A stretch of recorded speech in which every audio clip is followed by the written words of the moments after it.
Ben ritrovati dalla redazione. Scontro di gioco ieri tra due ragazzi a Muggia in una partita di calcio allo stadio comunale Zaccaria.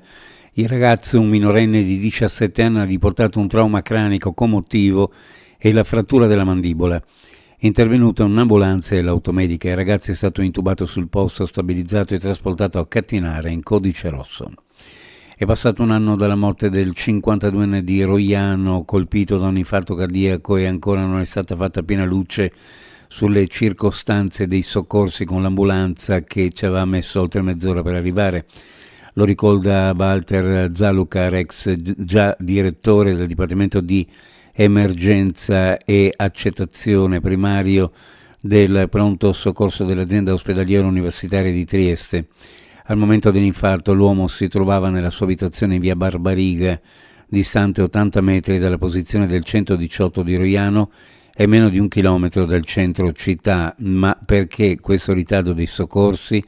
Secondo l'assessore alla salute Riccardi, la chiamata è stata condotta in base al protocollo in uso presso la centrale Sores di Palmanova e il codice verde di invio dell'ambulanza è stato correttamente assegnato sulla base all'intervista.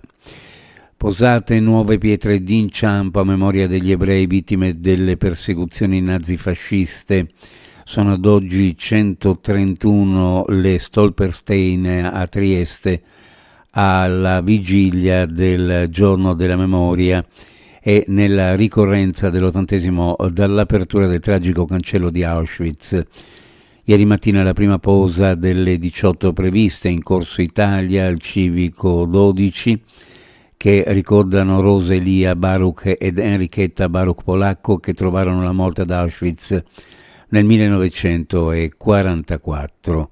Alla cerimonia introdotta dal presidente della comunità ebraica di Trieste, Alessandro Salonicchio, hanno preso parte il presidente della regione Friuli Venezia Giulia Federiga, il vice sindaco di Trieste Serena Tonel, il capo della comunità ebraica di Trieste Eliahu Alexander Meloni, un bisnipote delle vittime e 2 studenti del liceo classico linguistico Francesco Petrarca, che ha collaborato all'iniziativa.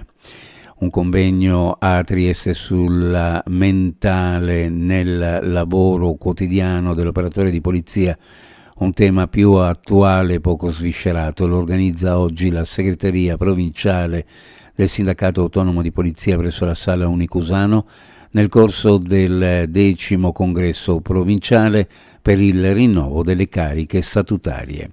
Uno sguardo alle previsioni meteorologiche per la giornata: cielo variabile con nuvolosità più consistente dal pomeriggio, zero termico intorno ai 1800 metri circa, temperature minime in pianura fra 5 e 8, le massime fra 11 e 14, sulla costa minime fra 7 e 10, le massime fra 10 e 13 gradi centigradi. Previsioni a cura di ARPA e FVG Meteo. Ed è tutto per il momento con l'informazione, grazie per averci seguito. A più tardi.